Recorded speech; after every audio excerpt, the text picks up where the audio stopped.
नमस्कार। मैं इस समय अपने गांव गुराम डुमेला तल्ला, जो कि बीरू खाल के नज़दीक में है, उत्तराखंड में है, वहाँ पे हूँ और अपना जो मकान है वो बनवा रहा हूँ, रिपेयर कर रहा हूँ। इसे काम करते हुए लगभग 2 महीने हो गए हैं और 2 महीने और लगेंगे। ये जो मकान है वो हमारे दादा परदादाओं ने बनाया था और बाद में पिताजी ने इसे ठीक ठाक किया था, लैट्रिन बाथरूम बनाया था, बाहर लेंटर लगाया था और काफ़ी समय से यह रिपेयरमेंट मांग रहा था, क्योंकि यहाँ की जो छत थी वो बहुत चू रही थी कि जो छतें होती हैं वो फटालों से बनती हैं और फटाले कुछ समय बाद खिसकने आरंभ हो जाते हैं। यहाँ पर बंदर, लंगूर जैसे जानवर छतों में चरते रहते हैं, वो इन फटालों को हिला देते हैं। आप देख रहे होंगे ये स्लेटी रंग के फटाले होते हैं, खाने होती है वहाँ से निकाले जाते हैं। ये स्लेटी रंग के फटाले हैं वो हल्के होते हैं और छतों को बनाने में काम आते हैं। बारिश के टाइम पे पानी आराम से नीचे आ जाता है और यदि बर्फ़ पड़ गई तो बर्फ़ भी आराम से पिघल जाती है। आप ये हमारे गांव का नज़ारा देख रहे हैं। ये लोग हमारे यहाँ पे देखो धूप सेक रहे हैं, जबकि दूसरी तरफ उत्तरी भारत के इलाकों में, दिल्ली आसपास में भयंकर कोहरा छाया हुआ है, वहाँ काफ़ी ठंड लग रही है। परंतु यहाँ हमारे पहाड़ में यहाँ पर पूरी तरफ धूप खिली हुई है, दूर दूर की पहाड़ियों में, और ये हमारा काम चल रहा है। इस समय हमारे लोग काम पे लगे हुए हैं।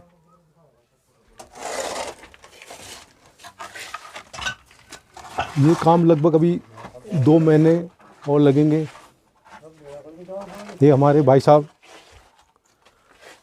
काम पे लगे हुए हैं और यहाँ की जो दीवारें हैं वो कम से कम 20 इंची मोटी होती हैं। इन 20 इंची मोटी दीवारों में जो कि मिट्टी और गारे से बनी होती है, आप देख रहे होंगे मिट्टी और गारे से बनी हुई है दीवारें, जो कि सर्दियों में बाहर की ठंड को अंदर नहीं आने देते, क्योंकि मिट्टी जो होती है वो ऊर्जा की कुचालक होती है, बैड कंडक्टर होती है। तो सर्दियों में यह गर्म रहते हैं और गर्मियों में ये ठंडे रहते हैं, बाहर की गर्मी को अंदर नहीं आने देते हैं। पुराने टाइम के अधिकतर मकान इसी टाइप के बनते हैं। कमरे छोटे छोटे होते हैं, 8 बाई 8 या 8 बाई 10। इनकी हाइट भी ज़्यादा बड़ी नहीं होती है। नीचे के जो कमरे होते हैं वो लगभग 6 फुट ऊंचे होते हैं, 6 या 7 फुट, और जो ऊपर के कमरे होते हैं वो 8-9 फुट से ज़्यादा नहीं होते हैं। यहाँ पर ये भूकंपीय क्षेत्र है। शायद उस समय के लोगों ने यही सोचकर ये मकान बनाए होंगे। ज़्यादा ऊंचे मकान खतरनाक भी हो सकते हैं, इसलिए छोटे छोटे कमरों के मकान, चौड़ी दीवारों के, जो कि कम से कम 20 इंची चौड़ी दीवारें होती हैं, वो बनाए जाते हैं। अब यहाँ पर सीमेंटेड मकान बनने आरंभ हो गए हैं, क्योंकि गांव में अब सड़कें आ गई हैं, और सीमेंट, लोहा, ईंटें लाना आसान हो गया है। फिर सीमेंट के जो मकान हैं वो जल्दी भी बन जाते हैं, जबकि पत्थरों के मकान बनाने में काफ़ी समय लगता है। परंतु सीमेंट के मकानों में एक नुकसान ये होता है कि यह सर्दियों में जल्दी ठंडे हो जाते हैं। दीवारें हैं सिर्फ 9 इंच की होती हैं, जो कि ठंडक, बाहर की ठंडक को रोक नहीं पाती, और रात के समय जल्दी ठंडी हो जाती हैं।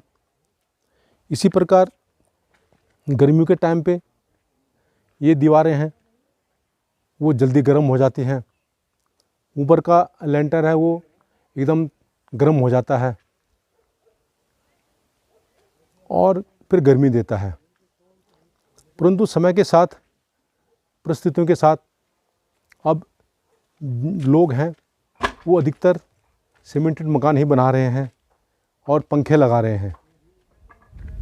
इसका कारण ये है कि अब जो मिट्टी, जो पत्थरों के और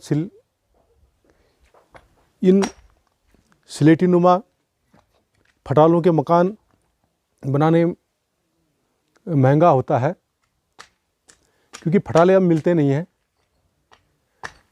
और अब पत्थरों के मकान बनाने में टाइम भी ज़्यादा लगता है। तो यहाँ पर जो हमारा ये 4 कमरे नीचे और जो 4 कमरे ऊपर का मकान है, यहाँ पे लोगों ने यहाँ खाली छोड़े हुए हैं। जबकि यदि 8 कमरों का मकान शहर में हो तो आप खुद ही सोच सकते हैं कि कितना बड़ी वहाँ कीमत होगी। और यहाँ लोगों ने अपने मकान को खाली छोड़े हुए हैं या ऐसे अबेंडन रखे हुए हैं। तो मैं इस वीडियो के माध्यम से यह गुजारिश कर रहा हूँ कि अपने गांव में आइए और यहाँ मकान बनाइए। ये भी आपकी प्रॉपर्टी है, आपके दादा परदादाओं ने ये जो मकान बनाए बड़ी मेहनत से बनाए हैं, इनकी रक्षा कीजिए। ये मेरे गांव का सीनरी है, ये आप देख रहे होंगे। ये बंजर टूटे फूटे मकान, ये खाली छोड़े हुए मकान, ये काफ़ी लोगों ने मकान बनाए हैं। ये नीचे देख रहे होंगे सीमेंटेड मकान बने हुए हैं, ये सामने भी मकान बने हुए हैं। ये देखिए सभी लोगों ने सीमेंटेड मकान बनाए हुए हैं।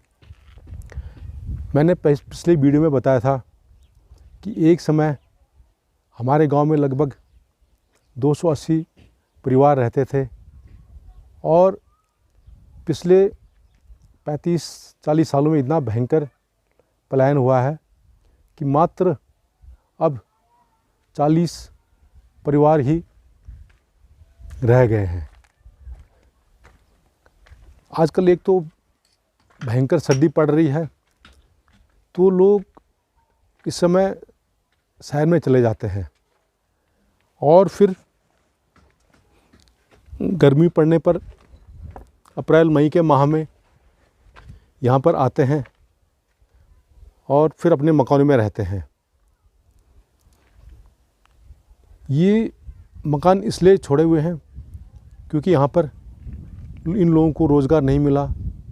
वो नौकरी और रोज़गार की तलाश में वे शहर की तरफ चले गए हैं। और यदि हमें यहाँ का पलायन रोकना है तो हमें यहाँ पे लोगों को रोज़गार देना पड़ेगा और रोज़गार के साथ साथ यहाँ पर शिक्षा और स्वास्थ्य सेवाओं का भी विस्तार करना पड़ेगा। अच्छी स्वास्थ्य सेवाएं देनी पड़ेंगी।